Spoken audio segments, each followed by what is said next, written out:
Capítulo quinto. ¿Quién podrá pintar a doña Cándida? Nadie, absolutamente nadie. Pero como el intentarlo solo es heroísmo, voy a ser héroe de esta empresa pictórica que estaba guardada para mí desde que el tal Sínife describió su primera curva graciosa en el aire y halagó la humana oreja con el do sobreaguado de su trompetilla. Doña Cándida era viuda de García Grande, personaje que desempeñó segundos o terceros papeles en el periodo político llamado de la Unión Liberal. Era de estos que no fatigan a la posteridad ni a la fama y que al morirse reciben el frío homenaje de los periódicos del partido y son llamados probos, activos, celosos, concienzudos, inteligentes o cosa tal. García Grande había sido hombre de negocios, de estos que tienen una mano en la política menuda y otra en los negocios gordos, un bifronte de esta raza inextinguible y fecundísima que se reproduce y se cría en los grandes sedimentos fungurales del Congreso y la Bolsa, hombre sin ideas, pero dotado de buenas formas, que suplen aquellas, apetitoso de riquezas fáciles, un sargentuelo de las pandillas que se forman con las subdivisiones parlamentarias. Una nulidad barnizada, agiotista, sin genio, orador sin estilo y político sin tacto, que no informaba sino decoraba las situaciones. Sustancia antropomórfica que, bajo la acción de la política, apareció cristalizada de distintas maneras, ya como gobernador de provincia, ya como administrador de patronatos, ahora director general, después de gerente de un desbancado banco o de un ferrocarril sin carriles. En estos trotes, García Grande, cuya determinación psicofísica acusaba dos formas primordiales, linfantismo y vanidad, derrochó su fortuna, la de su mujer y parte no chica de varios patrimonios ajenos, porque una sociedad anónima, para asegurarnos la vida, de que fue director gerente, arrambló con las economías de media generación y allá se fue todo al hoyo. Decía que García Grande era honrado, pero débil. ¡Qué gracia! La debilidad y la honradez están siempre mal avenidas.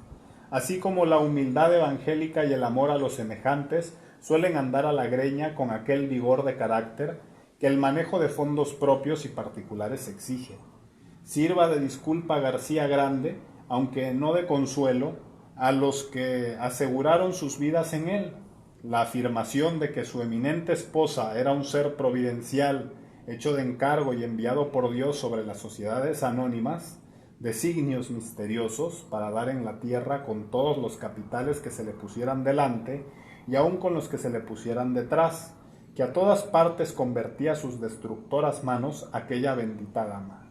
Jamás vio Madrid mujer más disipadora, más apasionada de lujo, más frenética por todas las ruinosas vanidades de la edad presente.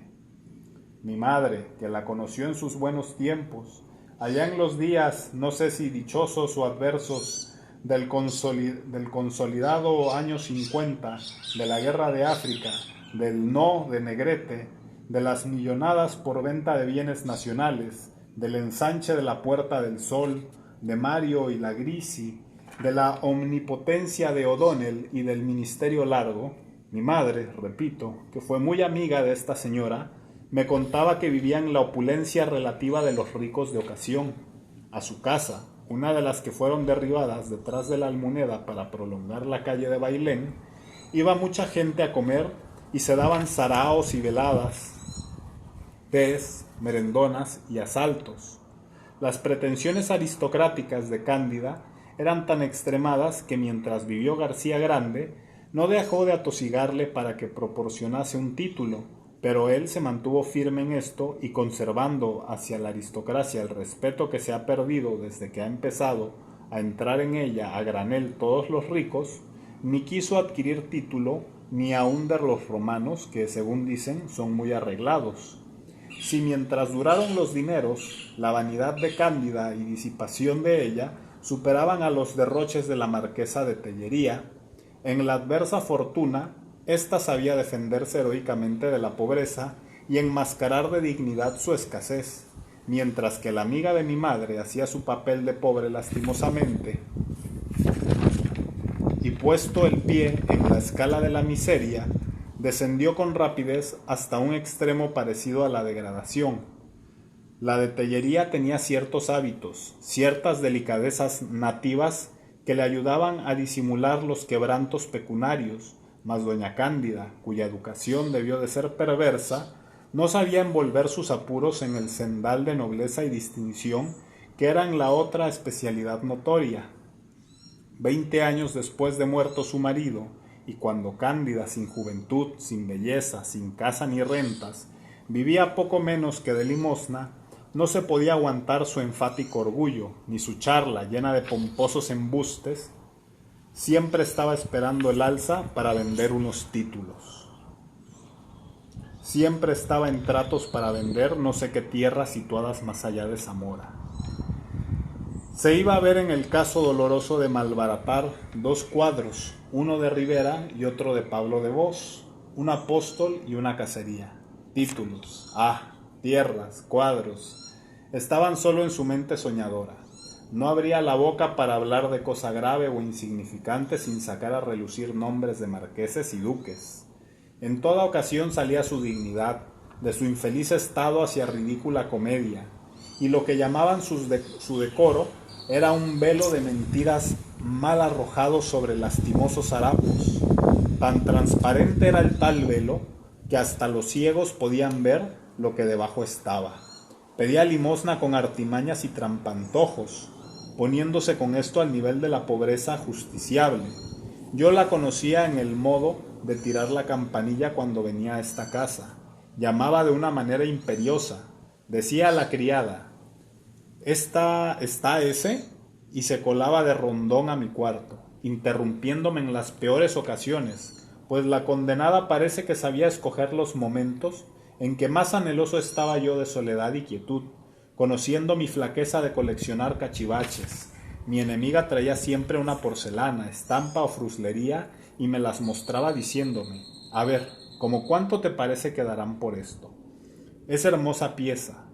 Sé que la marquesa de X daría 10 o 12 duros, pero si lo quieres para tu coleccioncita, tómalo por 4 y dame las gracias. Ya ves que por ti sacrifico mis intereses. Una cosa atroz. Me entraban ganas de ponerla en la calle, pero me acordaba de mi buena madre y del encargo solemne que me hizo poco antes de morir. Doña Cándida había tenido con ella, en sus días de prosperidad, exquisitas deferencias. Además de esto, García Grande, director de administración local en 1859, salvó a mi padre de no sé qué gravísimo conflicto ocasionado por cuestiones electorales. Mi madre, que en materias de agradecimiento alambicaba su memoria para que ni en la eternidad se le olvidase el beneficio recibido, me recomendó en sus últimas horas que por ningún motivo dejase de amparar como pudiese a la pobre viuda. Comprábale yo las baratijas, pero ella, con ingenio truanesco, hallaba medio de llevárselas juntamente con el dinero. Variaba con increíble fecundidad los procedimientos de sus feroces exacciones. A lo mejor entraba diciendo: ¿sabes? Mi administrador de Zamora me escribe que para la semana que entra me enviará el primer plazo de esas tierras. Pero, ¿no te he dicho que al fin hallé comprador? Sí, hombre, atrasado estás de noticias. Y si vieras en qué buenas condiciones. El duque X, mi colindante, las toma para redondear su finca del Espigal. En fin, tengo que mandar un poder y hacer otros varios documentos. Una cosa atroz. Préstame 1000 reales, que te los devolveré la semana que entra, sin falta. Y luego, por disimular su ansiedad de metálico, tomaba un tonillo festivo y de gran mundo, exclamando: ¡qué atrocidad! Parece increíble lo que he gastado en la reparación de los muebles de mi sala. Los tapiceros del día son unos bandidos. Una cosa atroz, hijo. ¿No te lo he dicho? Sí, me parece que te lo he dicho. ¿Qué, señora? Que entre mi sobrina y yo estamos bordando un almohadón. Como para ti, hombre. Es atroz de bonito. La condesa de H y su hija, la vizcondesa de M, lo vieron ayer y se quedaron encantadas. Por cierto que desean conocerte. Yo les dije que tú no vas a ninguna parte, que no piensas más que en tus libros y en tus discípulos. con que adiós, hijo, que lo pases bien. Hacía que se marchaba, fingiendo una distracción de buen tono, y a mí me parecía que veía el cielo abierto mirándola partir, mas desde la puerta volvía diciendo: «Ah, qué cabeza la mía, ¿me das o no esos 1000 reales? La semana que viene te podré entregar un par de 1000 duros si te hacen falta para tus negocios». «No, no me lo agradezcas, si me haces un gran favor. ¿Dónde hallaría mayor seguridad para colocar mi dinero?» «A mí no me hace falta nada», le decía yo. Veníaseme a la boca las palabras: «Vaya usted, Noramala, señora», pero calculando que me pedía para el casero o para otra urgente necesidad, cedían mis ímpetus egoístas ante mi generosa flaqueza y el recuerdo de mi madre, y le daba la mitad de lo pedido.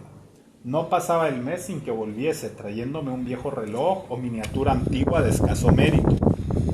«Me vas a hacer un favor, acepta esto en memoria mía. Si vieras qué enferma estoy, una cosa atroz, un estado nervioso. Yo no sé cómo explicártelo, ni yo lo entiendo ni los médicos tampoco. Cuando voy por la calle parece que se derrumban sobre mí las paredes de las casas. Hace tantísimas noches que no duermo. No como más que alguna pechuguita de chocha, una tostadita de foie gras y a veces media copita de chablis. Yo, que sabía cómo se alimentaba la cuitada, no podía contenerme la risa. Para distraerme, continuaba, estuve anoche en el Real, me subí al Paraíso porque no tenía ganas de vestirme. Desde arriba había la duquesa de tal en su palco, acaba de llegar de París, con que volviendo a lo de antes, te regalo esos objetos preciosos, porque yo me muero, hijo, me muero sin remedio, y quiero dejarte esa memoria. Son piezas de tan raro mérito que el anticuario de la carrera de San Jerónimo me ha ofrecido 2000 reales por ellas». «Pues llévelas usted al anticuario y cobre los 2000, que no le vendrían mal». «No me hagas ese desaire, hombre, qué atrocidad. Acuérdate de tu buena madre, que tanto me quiso». Se empeñaba en afligirse y también sabía desempeñar su papel, que concluía por obsequiarme con una lágrima. «Cercana a la tumba», decía con voz patética, «parece que se enardecen mis afectos y que a ti te quiero más, una cosa atroz. Adiós, hijo mío». Levantábase pesadamente, pero al dar los primeros pasos hacia la puerta se metía las manos en los bolsillos, lanzaba una exclamación de contrariedad y sorpresa y decía: «Vaya, qué cabeza, qué atrocidad, pues no se me ha olvidado el portamonedas y tenía que ir a la botica. Tendré que volver a casa y subir los 90 escalones. Qué mala estoy, Dios mío. Dime, ¿tienes ahí 3 duros? Te los mandaré esta tarde con Irenilla». Se los daba. ¿Qué había de hacer? Pero un día de los muchos en que me embistió con ese estratagema, no pude contener el enfado y dije a mi sínife: «Señora, cuando usted tenga falta, pídame con verdad y sin comedias, pues tengo el deber de no dejarla morir de hambre. Me gusta la verdad en todo, y las farsas me incomodan».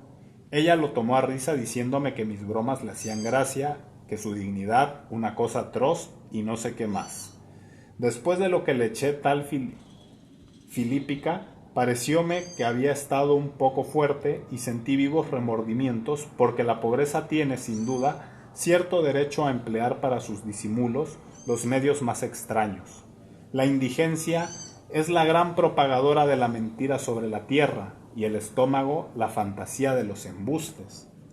Doña Cándida había sido hermosa. En la primera etapa de su miseria había defendido sus facciones de la lima del tiempo, pero ya en la época esta de las visitas y de los ataques a mi mal defendido peculio, la vejez la redimía del cuidado de su figura, y no sólo había colgado los pinceles, sino que ni aún se arreglaba con aquel esmero que más bien corresponde a la decencia que a la presunción. Deplorable abandono revelaban su traje y peinado, hechos de varios crepés de diferentes colores, añadidos y pelotas como de lana, aspirando el conjunto a imitar la forma más en moda. Así como en su conducta no existía la dignidad de la pobreza, en su vestido no había el aseo y la compostura que son el lujo, o mejor dicho, el decoro de la miseria. El corte era de moda, pero las telas, ajadas y sucias, declaraban haber sufrido infinitas metamorfosis antes de llegar a aquel estado. Prefería guiñapos de un viso elegante a una falda nueva de percal o mantón de lana.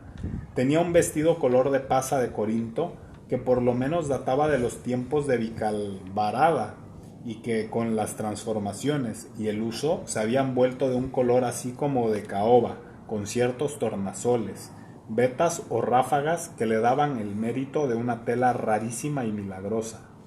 Usaba un tupido velo que a la luz solar ofrecía todos los cambiantes del iris, por efecto de los corpúsculos del polvo que se habían agarrado a sus urdimbres. En la sombra parecía una masa de telarañas que velaban su frente, como si la cabeza anticuada de la señora hubiera estado expuesta a la soledad y abandono de un desván durante medio siglo. Sus dos manos, con guantes de color de ceniza, me producían el efecto de un par de garras, cuando las veía vueltas hacia mí, mostrándome descosidas las puntas de la cabritilla y dejando ver los agudos dedos. Sentía yo cierto descanso cuando las veía esconderse por las dos bocas de un manguito, cuya piel parecía haber servido para limpiar suelos.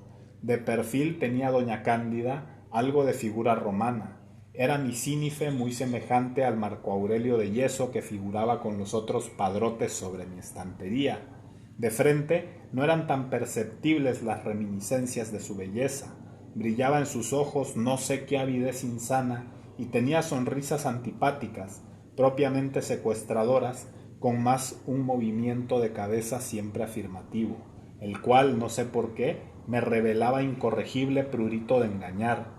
La figura de sus modales era otra reminiscencia que la hacía tolerable y a veces agradable, si bien no tanto que me hiciera desear sus visitas.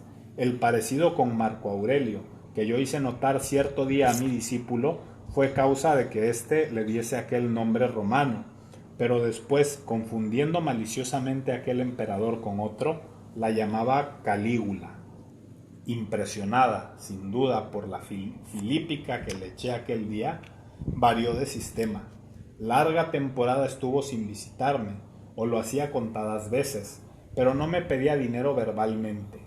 Para darme los golpes se valía de su sobrina, a quien mandaba a mi casa portadora de un papelito pidiéndome cualquier cantidad con esta fórmula: haz el favor de prestarme 3 o 4 duros que te devolveré la semana que entra. Las semanas de doña Cándida se componían como las de Daniel, de 70 semanas de años o poco menos. El sistema de poner el sablote en las inocentes manos de una niña era prueba clara de la astucia y sagacidad de la vieja, porque conociendo mi grande amor a la infancia, calculaba que era imposible la negativa, y tenía razón la maldita, porque cuando yo veía entrar a la postulante alargándome el papelito sin rodeos ni socaliñas, ya estaba echando mano a mi bolsillo o a la gaveta para adelantarme a la acción de la pobre niña y evitarle la pena de dar el fastidioso recado.